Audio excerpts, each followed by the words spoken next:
오늘은 출애굽기 네 번째 시간, 모세가 미디안으로 피하다라는 제목으로 하나님 말씀 듣겠습니다. 지난 시간에 우리는 가장 위험한 시기에 있었던 모세의 출생과 보호, 그리고 하나님의 섭리를 보았어요. 그리고 이어지는 오늘 본문은 모세가 장성한 후에로 시작됩니다. 모세가 장성한 후에 11절을 보세요. 모세가 장성한 후에 한 번은 자기 형제들에게 나가서 그들이 고되게 노동하는 것을 보더니 어떤 애굽 사람이 한 히브리 사람 곧 자기 형제를 치는 것을 본지라. 자, 모세가 장성한 후에, 이것은 세월이 지나 모세가 어른이 되었다라는 말이에요. 태어나 나일강에서 바로의 딸을 만나고 적게는 3살, 또 많게는 4살, 그때 애굽 왕실로 들어갔거든요. 요게벳의 이제 젖을 먹고 3살, 많으면 4살이에요. 그때 이제 왕실로 들어간 모세가 어른이 되었다는 거죠. 자, 얼마의 세월이 흐른 걸까요? 이 기간이. 오늘 본문은 그것에 대해서는 함구하고 있죠. 그냥 점프 뛰는 거예요. 훅 넘어가 버렸어요. 그런데 사도행전 7장 23절을 보면 그 기간이 나와요. 제가 읽어보겠습니다. 사도행전 7장 23절인데요. 나이가 40이 되매 그 형제 이스라엘 자손을 돌볼 생각이더니. 자, 40. 그러니까 약 40년의 세월이 지금 성경에서 생략된 겁니다. 40년.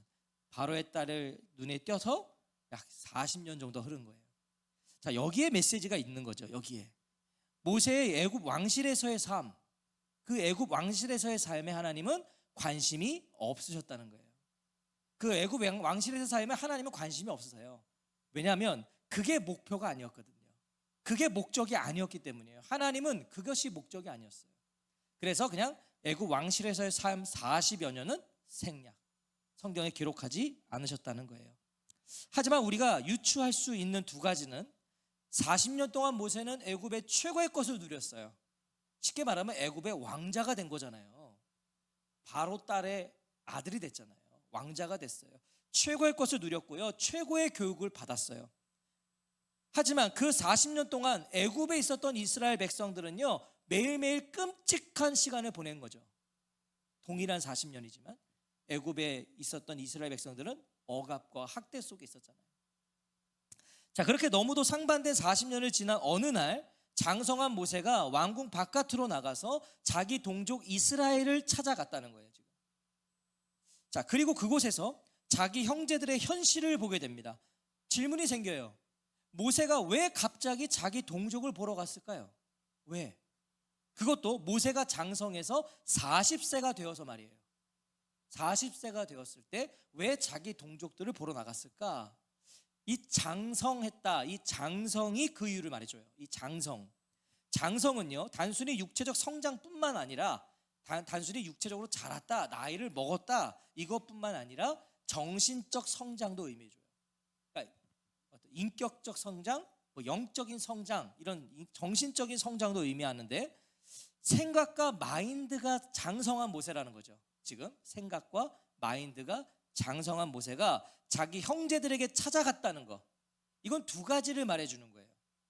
하나는 모세는 40이 되어서야, 40세가 되어서야 자기 형제들을 찾아 나설 용기가 생겼다는 거예요. 애굽 왕실에서 지내다가 40세쯤 됐을 때 그가 자기 형제들을 찾아갈 용기가 생겼다. 그럴 마인드가 생겼다, 이거예요. 또 하나는 모세는 40이 되도록 자신의 정체성을 잊지 않았다. 자기 형제들을 찾아갔다. 40세가 됐을 때. 그러면 40이 되도록 자기의 정체성을 잊지 않았다는 거죠. 나는 히브리인이다. 나는 이스라엘 사람이다. 어머니 요게벳으로부터 받았던 그 3년간의 신앙적 양육이 모세가 누군지, 어디에 속했는지, 자신의 뿌리가 어디 있는지를 기억하게 했다는 걸 말해주는 거예요. 굉장히 중요한 거죠. 그 3년이라는 이 신앙적 양육이. 자, 자기 형제 곧 히브리 사람을 찾아간 그곳에서 모세는 충격적인 모습을 보게 돼요.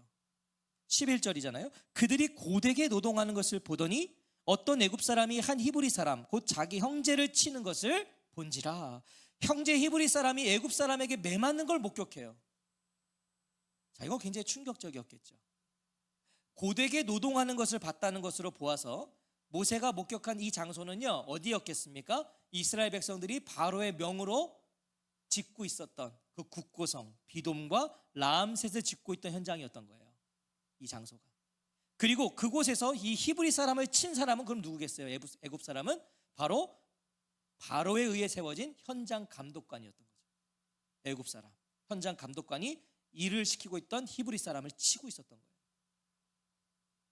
자, 11절을 보시면 보다가 반복돼요. 이 보다라는 표현이 반복되고 있어요. 보더니, 본지라. 자, 이것은 단순히 눈으로 본다는 것이 아니라 무엇인가를 인식했다는 의미입니다. 인식했다. 자, 그럼 무엇을 인식했을까요? 모세가 가서 이 건설 현장에 갔는데 억압받는 백성을, 자기 백성을 받고 자기 형제가 지금 애굽 사람에게 맞고 있는 걸 봤다. 그걸 보고서 인식했다. 뭘 인식했어요? 동족애를 인식했다는 거예요. 동족애. 모세는 비록 애굽 사람으로 양육받고 교육받고 자랐지만 자신의 정체성은 이스라엘이라는 걸 잊지 않고 살아왔잖아요. 난 이스라엘이야. 잊지 않고 살았어요. 자기 형제들에게 억압이 있고 학대가 있다는 걸 모세가 알았을까요? 몰랐을까요? 알죠, 당연히. 애굽 왕실에 살고 있지만 이스라엘 백성들에게 내린 바로의 명을 알거든요. 억압받고 있는 걸 알거든요. 그걸 알고 들어왔어요. 그런데 직접 두 눈으로 보니까 피가 거꾸로 솟는 거예요. 우리가 그냥 들은 것과 내가 본 것은 다르잖아요. 억압을 받는다고 들었던 거를 내가 직접 봤다면 피가 거꾸로 솟는 거죠. 모세는 매맞는 자기 형제를 돕겠다는 결단에 이르게 되는 거예요. 내가 도와야 되겠다. 12절이에요. 좌우를 살펴 사람이 없음을 보고 그 애굽 사람을 쳐 죽여 모래 속에 감추니라. 모세가 살인을 저질러요. 그리고 그 살인을 은닉합니다. 죽이고 숨겼다는 거예요. 자, 12절을 자세히 보시면요, 이것이 계획된 살인이었다는 걸 알 수 있어요. 이건 계획된 살인이었어요. 그런데 학자들의 또 해석들을 제가 살펴보니까 모세를 또 지키고 싶은 학자들이 있어요. 모세를 좀 보호하고 싶은 거예요. 우리 모세는 그런 사람이 되면 안 돼. 그래서 뭐라고 설명을 하냐면 좌우를 살펴 사람이 없음을 보고잖아요. 그러니까 모세가 좌우, 지금 매맞고 있는 이 히브리 사람을 도와줄 사람이 있는지를 본 거예요, 모세가. 근데 보니까 도와줄 사람이 없어요. 그래서 자기가 어쩔 수 없이 나섰다가 우발적 살인을 저질렀다, 이렇게 해석을 하더라고요. 뭐 그럴 수 있죠. 그러나 12절을 보면 보세요. 이거는 보는 사람이 있는지를 확인한 거예요. 지금 누가 이게 보는 사람이 있나? 없음을 보고 죽인 거예요. 그러니까 계획된 살인이에요. 저지른, 없는 걸 보고 한 거예요. 자, 그런데 사도행전 7장 24절과 25절은요 이 살인을 이렇게 증언을 해줘요. 제가 읽어볼게요. 한 사람이 원통한 일 당함을 보고 보호하여 압제받는 자를 위하여 원수를 갚아 애굽 사람을 쳐 죽이니라. 그는 그의 형제들이 하나님께서 자기의 손을 통하여 구원해 주시는 것을 깨달으리라고 생각하였으나 그들이 깨닫지 못하였더라. 이게 지금 이 모세의 살인을 향한 사도행전의 증언이에요. 모세의 살인이 뭐라는 거예요? 자기 형제를 보호하기 위함이었다. 그리고 모세는 그것이 하나님께서 자신에게 주신 소명으로 여겼다. 이게 사도행전의 해석이에요. 성경이 해석한 거예요. 자, 자기 형제를 보호하기 위해서였고 하나님께서 자신에게 주신 소명으로 여겨 그는 살인했다. 하지만 오해하시면 안 돼요. 모세는 그랬다는 거예요. 지금 이 말씀은 모세는 그랬다. 다시 말하면 모세는 정말 그런 마음으로 한 것이다. 이게 성경의 해석이에요. 그러니까 모세는 정말 그런 마음으로 한 거예요. 하지만 살인이 정당화될 수는 없습니다. 옳은 행동이 아니었다고요. 모세가 신앙적으로 성숙하지 못했다는 걸 말해주고 싶은 거예요. 지금 신앙적으로 성숙하지 못했어요. 좌우를 살펴 사람이 없음을 보고가 모세의 영적 수준과 영적 상태를 말해주는 거라고요. 모세는 좌우를 살펴 누굴 봤어요? 사람을 의식했어요. 보는 사람 없나? 의식했단 말이에요. 사람을. 모세는 사람의 눈치는 보았지만 하나님의 눈치를 보지 않은 거라고요. 하나님의 눈치는 안 봤어요. 모세는 하나님께 기도하지 않았고요, 하나님께 묻지 않았어요. 그러기보다는 자신의 힘과 이것은 옳은 일이라는 자신의 판단대로 일을 저질러 버린 거예요. 이건 옳은 일이야, 나에겐 그런 힘이 있어, 그래서 저지른 거라고요. 한마디로 모세는요 바른 동기를 가지고 애굽 방식으로 풀어낸 거예요. 바른 동기를 애굽의 방식으로 풀었다. 애굽이 힘으로 이스라엘을 억압하고 학대했던 것처럼 모세 또한 힘으로 이 문제를 해결하고자 했던 거예요.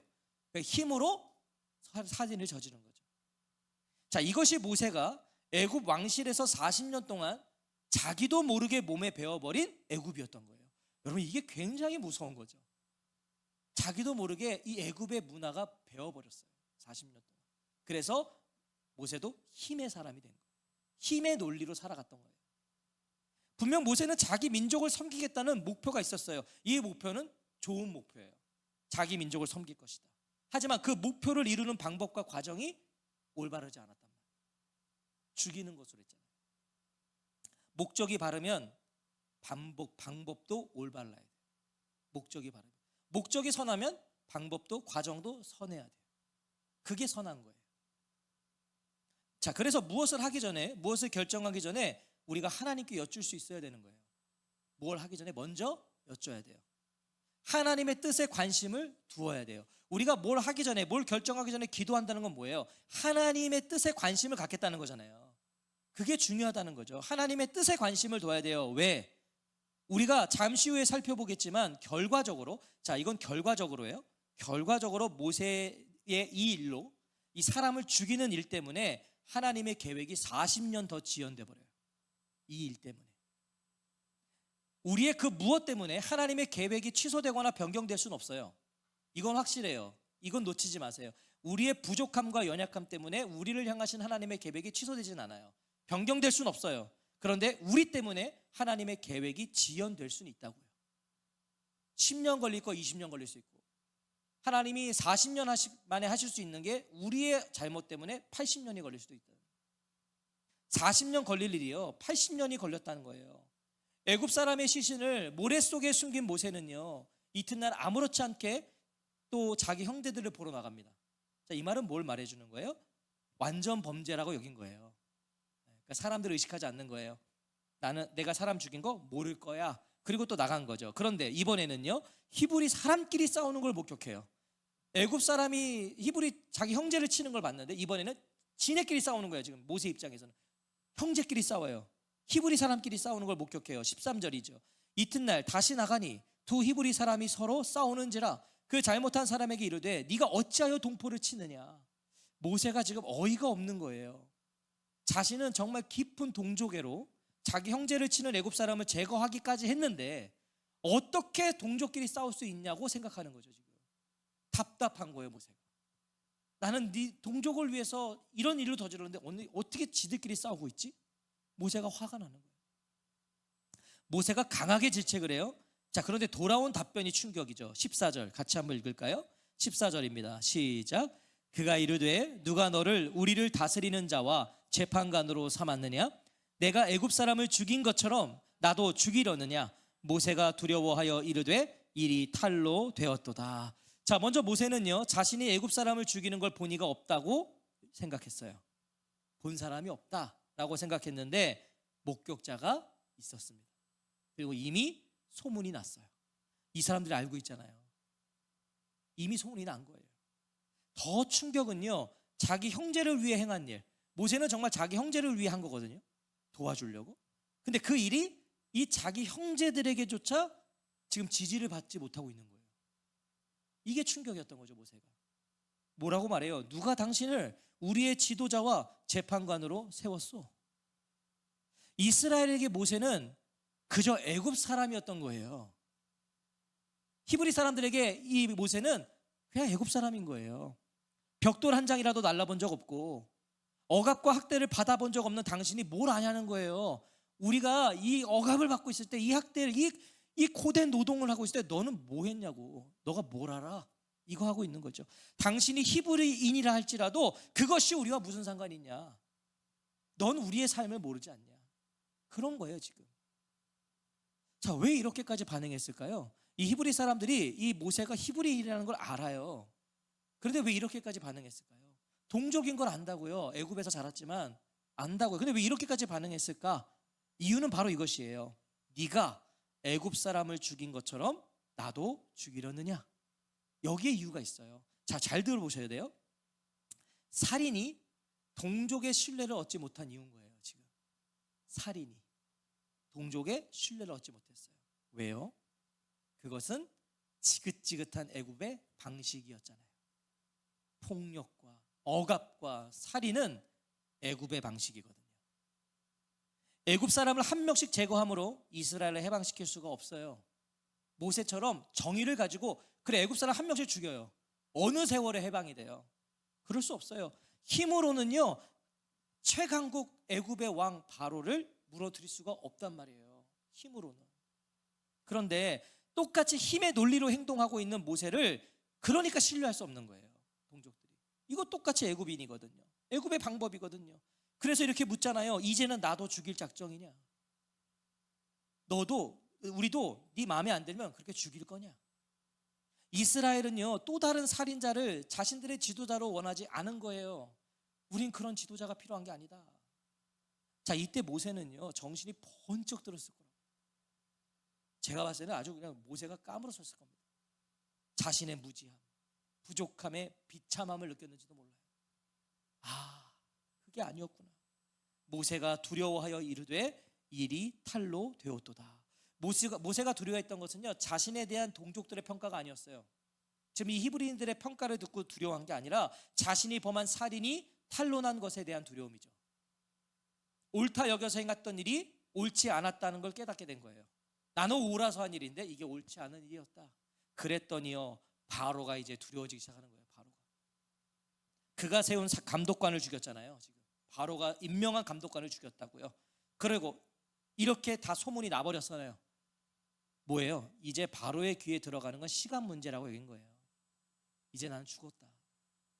그리고 역시나 애굽은 곧 바로였고 바로는 곧 애굽이었어요. 순식간에 그 소식이 전해지죠. 15절에 바로가 이 일을 듣고 모세를 죽이고자 하여 찾는지라. 바로가 모세의 살인을 즉시 인지해버려요. 그리고 모세는 자신이 저지른 일로 인해서 애굽을 떠나게 됩니다. 자, 이 굉장히 의미 있는 순간인 것 같아요. 모세가 애굽을 떠나게 돼요. 작은 출애굽이 일어난 거예요. 모세는 의도치 않게 먼저 출애굽을 경험해 보게 된 거예요. 지금 의도치 않게 자기가 출애굽을 하잖아요. 모세가 바로의 낯을 피하여 미디안 땅에 머물며 하루는 우물 곁에 앉았더라. 그러니까 모세는 한순간에 애굽의 왕자에서 뭐가 되어버렸어요? 도망자가 되어버렸어요. 하루아침에 한순간에 자신이 모래 속에 감춘 시신처럼 자신이 숨어 지내야 되는 신세가 되어버린 거예요.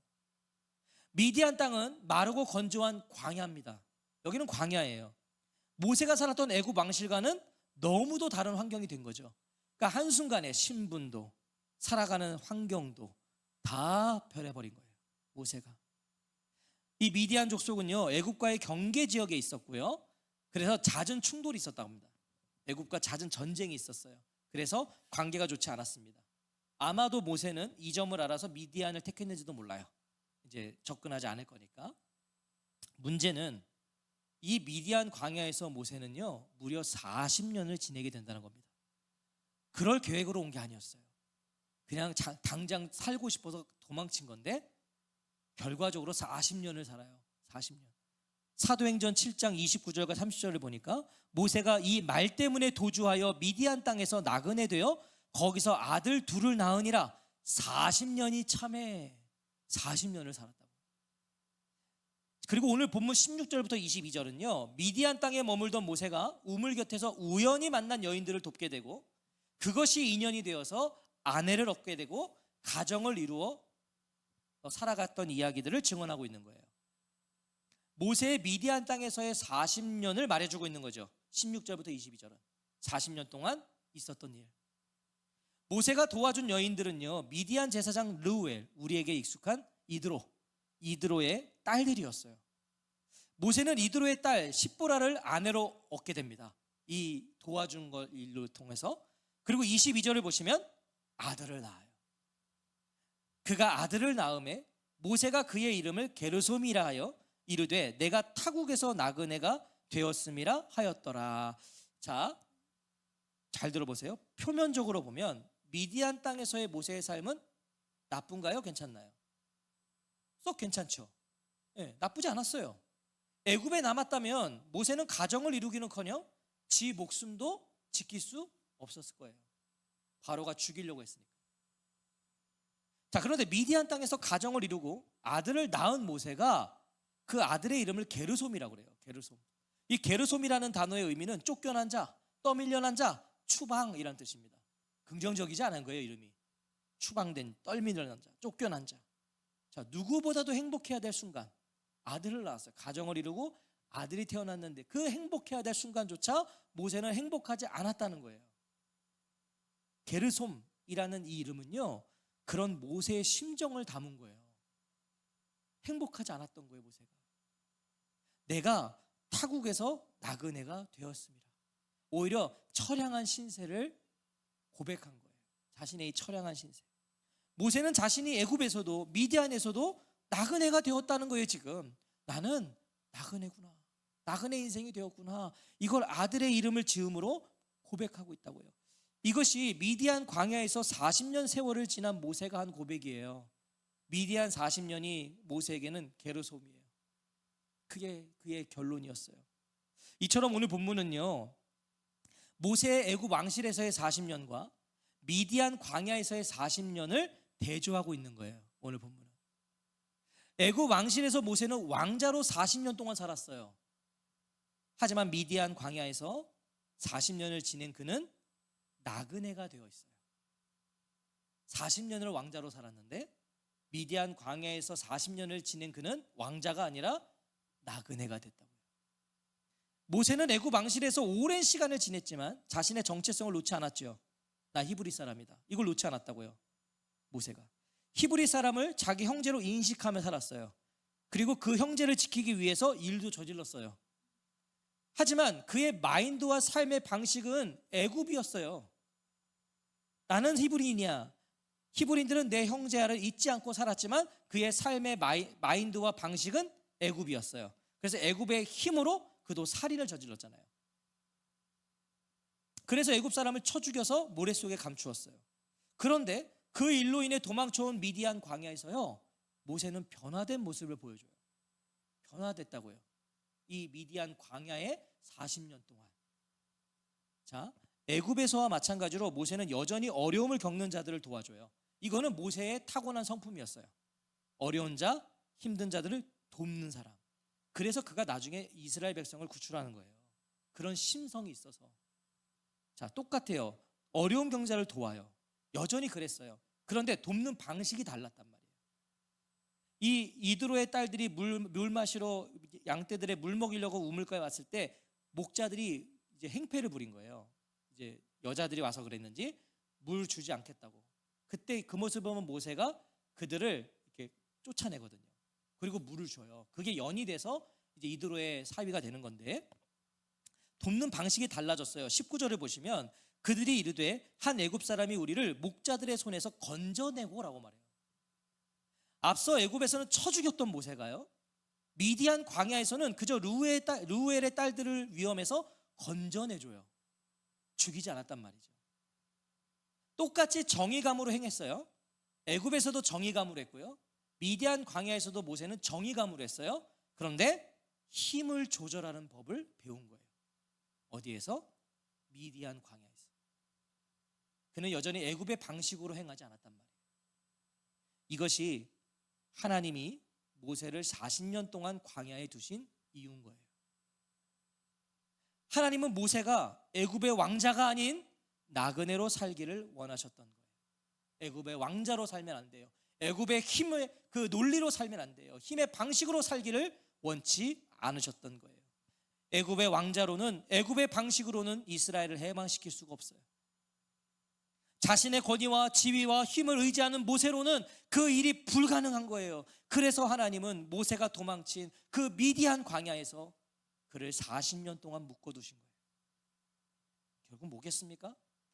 이 미디안 광야에서 하나님은 모세의 힘을 빼신 거예요. 힘을 빼셨어요. 애굽의 물을 빼셨어요. 애굽의 힘의 논리를 빼셨어요. 모세가 힘을 빼야 하나님의 도움을 받을 수 있기 때문이에요. 여러분, 이건 굉장히 중요한 겁니다. 우리가 우리의 힘을 빼지 않는 한 하나님의 도움을 받기는 어려울 겁니다. 하나님이 돕고 싶으셔도 내가 내 힘과 능력으로 살기 때문에 그 도움을 받지 못할 겁니다. 사랑하는 성도 여러분, 광야가 어떤 곳입니까? 광야가 어떤 곳이죠? 광야는요, 오늘 본문을 빌어 해석해 보면 광야는요, 좌우를 살펴서는 지날 수 없는 곳입니다. 좌우를 살펴서는 광야를 지날 수 없어요. 왜요? 좌우를 살피면 살필수록 소망이 없어지는 게 광야거든요. 좌우를 보세요. 광야에서 보이는 게 뭐가 있어요? 아무것도 없어요. 나를 도와줄 수 있는 거 아무것도 없어요. 그래서 광야는 좌우를 살피면 살필수록 지나갈 수가 없어요. 소망이 없기 때문에. 오히려 광야는 자신의 무능함과 연약함과 부족함을 직면하는 곳이기도 하죠. 그래서 나의 무능함을 보는 거예요. 광야는 내가 능력 없구나, 내가 부족하구나를 직면하는 곳이 광야입니다. 그리고 바로 그때 광야는 하나님을 바라보는 곳이 되는 거예요. 하나님을 바라볼 수밖에 없는 거예요. 광야는 나를 도우리가 하나님밖에 없음을 깨닫게 되기 때문이죠. 모세는 바로 그 미디안 광야에서 40년 동안 위와 아래를 본 거예요. 위는 하나님이시고 아래는 자기 자신을 본 거예요. 40년 동안 하나님과 자신을 보았어요. 자신의 힘이 아닌 하나님을 의지하기 시작했어요. 자신의 뜻과 자신의 오름으로 더 이상 움직이지 않았어요. 미디안 광야에서 인내하며 기다리는 자가 된 거예요. 애굽에서는 그러지 않았어요. 왜 기다려요? 그냥 가서 쳐 죽이면 됐어요.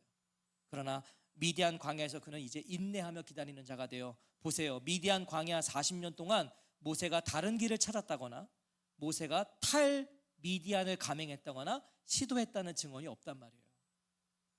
그냥 미디안 광야에서 40년 동안 있었어요. 그저 철저히 자신의 나그네됨을 깨달아 하나님의 때를 기다렸다는 거예요. 모세가 자신이 할 수 있고 해야 할 맡겨진 일을 그냥 하루하루 감당하면서 그는 이 미디안 광야에 있었다는 겁니다. 양떼 돌보면서. 그리고 그렇게 80세가 되었을 때 하나님이 모세를 부르십니다. 80세가 되었을 때. 이건 뭘 말하겠어요? 하나님이 모세를 쓰시는데 80년이 걸린 겁니다. 하나님이 모세를 쓰시는데 80년이 걸렸어요. 모세의 힘을 빼는데 80년이 걸렸다는 겁니다. 하나님이 모세의 힘을 빼는데, 애굽의 물을 빼는데 80년이 걸렸다. 40년이면 되었을 출애굽이요, 이런 모세로 인해서 80년이 걸린 거예요. 80년. 하나님이 인내하신 거죠. 하나님이 기다려주신 거예요. 모세를 보시면 모세가 사람을 죽였을 때 하나님이 그를 포기하실 수 있었어요. 다른 사람으로 해야 되겠다. 아니요, 하나님은 기다리셨어요. 인내해 주셨어요. 광야는 우리가 훈련되는 장소이기 전에 하나님이 우리를 인내해 주시는 곳이고 우리를 기다려 주시는 곳이고 우리를 만들어 주시는 장소라는 걸 기억하시기 바랍니다. 그게 광야입니다. 하나님 우리를 기다려 주시는 것이에요. 우리를 인내해 주시는 시간이에요. 민수기 12장 3절은 보면 모세를 이렇게 증언해 줘요. 민수기 12장 3절에 보면 모세를 이렇게 소개해요. 이 사람 모세는 온유함이 지면의 모든 사람보다 더하더라. 온유함이. 이것은 절대 애굽의 왕자였을 때의 모세가 아니죠. 그때는 온유하지 않았어요. 그냥 쳐 죽였어요. 그러나 온유함이 지면의 모든 사람보다 더하더라. 하나님이 이 모세를 만드시는데 80년을 쓰셨다는 걸 놓치지 마십시오. 그렇다면 우리 인생도 그렇지 않겠어요? 우리 인생도. 하나님은 우리 인생 80년, 우리 80년, 길면 100년 사는가요? 우리 인생 80년 동안 하나님은 우리를 끊임없이 애굽의 왕실에서 광야로 인도하실 겁니다. 하나님은 우리가 애굽의 왕실에 살기를 원치 않으실 겁니다. 우리를 애굽에 놓지 않으실 겁니다. 우리는 지금 애굽을 살죠. 이 세상 애굽을 살아가고 있어요. 우리는 다 애굽의 왕실을 꿈꾸죠. 그러나 하나님은 끊임없이 우리를 광야로 인도하실 겁니다. 하나님을 붙들지 않고는, 하나님을 바라보지 않고는 살아갈 수 없게 하실 것입니다. 애굽의 왕실을 꿈꾸지 마십시오. 애굽의 삶과 방식을 기대하지 마십시오. 하나님은 광야에서 우리를 만나주시고 광야에서 우리를 만드시는 하나님이시기 때문이에요. 아니 목사님, 하나님의 축복도 있는 거잖아요. 하나님의 복도 있는 거잖아요. 예, 하지만 우리가 우리 자신을 알잖아요. 우리가 정말 솔직하게 하나님의 축복이 우리를 바꾸진 않더라고요. 하나님의 복이 우리를 변화시킨 건 아니더라고요. 광야가 우리를 바꾸더라고요. 고난이 우리를 변화시키더라고요. 80이 넘으신 목사님께서 이런 말씀하신 게 기억나요. 80을 훌쩍 넘으셨어요. 섬기던 교회도 은퇴했고 가르치던 신학교에서도 이제 은퇴한 그런 목사님이 이런 말씀을 하셨어요. 나이를 먹을수록 좋은 것 하나는 살아온 인생의 열매를 보기 때문입니다. 다시요. 나이를 먹을수록 좋은 것 하나는 살아온 인생의 열매를 보기 때문입니다. 그러니까 80이 훌쩍 넘으셨을 때 비로소 인생의 열매를 봤다는 거예요. 자기가 보고 있다는 거예요. 이런 의미 아니겠어요? 하나님과 함께한 인생의 광야를 통해 하나님께서 우리에게 맺기 원하시는 진정한 열매가 무엇인지를 비로소 보게 되고 깨닫게 되었다는 고백인 거예요. 굉장히 묵직하게 다가오더라고요. 80이 넘었을 때 온유함이 뭔지를 알게 되었고 너그러움이 뭔지를 알게 되었고 하나님이 원하시는 그 말 언행이 뭔지를 알게 되었고 어지간한 거 용서할 수 있게 되었고 말 한마디 함부로 하지 않게 되었고 그런 고백을 하시는 거예요. 그 하나님이 내 인생을 통해 맺고 싶으셨던 열매가 이런 것이었구나. 이걸 이제 보게 된다는, 그게 나이 먹고 좋은 한 가지래요. 하나님께서 오늘도 우리를 그렇게 인도해 가고 계신 거예요. 광야에서 때로는 우리 걷게 하실 거고요, 때로는 뛰게 하실 거고요, 때로는 뺑뺑이를 돌리실 겁니다. 우리를 그렇게 우리의 항복을 받아내실 거예요. 항복. 광야에서 우리가 하시는 건 항복이에요. 하나님께 우리의 항복을 받아내시고 참된 승리를 허락해 주실 겁니다. 한 주간도 하나님께서 우리 각자에게 허락하신 그 광야에서 나그네가 되어 하나님을 배우는 저와 성도님들이 되시기를 주의 이름으로 축원합니다. 우리 하나님을 배우는 겁니다. 그렇게 우리도 인생의 80이 되면 우리도 아마 그렇게 고백할 수 있을 거예요. 이게 진짜 열매구나. 저도요, 설교를 준비하면서 그렇다면 이 송 목사의 진정한 설교는 80부터구나. 그때 나는 비로소 진짜 설교다운 설교를 할 수 있는 거구나. 겸손해지게 됐습니다. 말 한마디 함부로 하면 안 되겠구나. 아는 척하면 안 되겠구나. 80년 걸리는구나. 모세가 80년이면 우리는 한 120년 걸릴 수도 있습니다. 모세 같은 분이 80년 걸렸어요. 물 빠지는데 80년 걸렸어요. 우리는 더 오랜 시간이 걸릴지 모르지만 하나님이 우리를 그렇게 하고 계신답니다. 하나님을 배우는 겁니다. 한 주간도 그 하나님을 배우십시오. 내 삶의 모든 상황 속에서 하나님을 배우시면 그게 우리의 곧 열매가 되는 거예요. 그 아름다운 인생의 광야를 잘 걸어가시기를 주님의 이름으로 축복합니다. 아멘.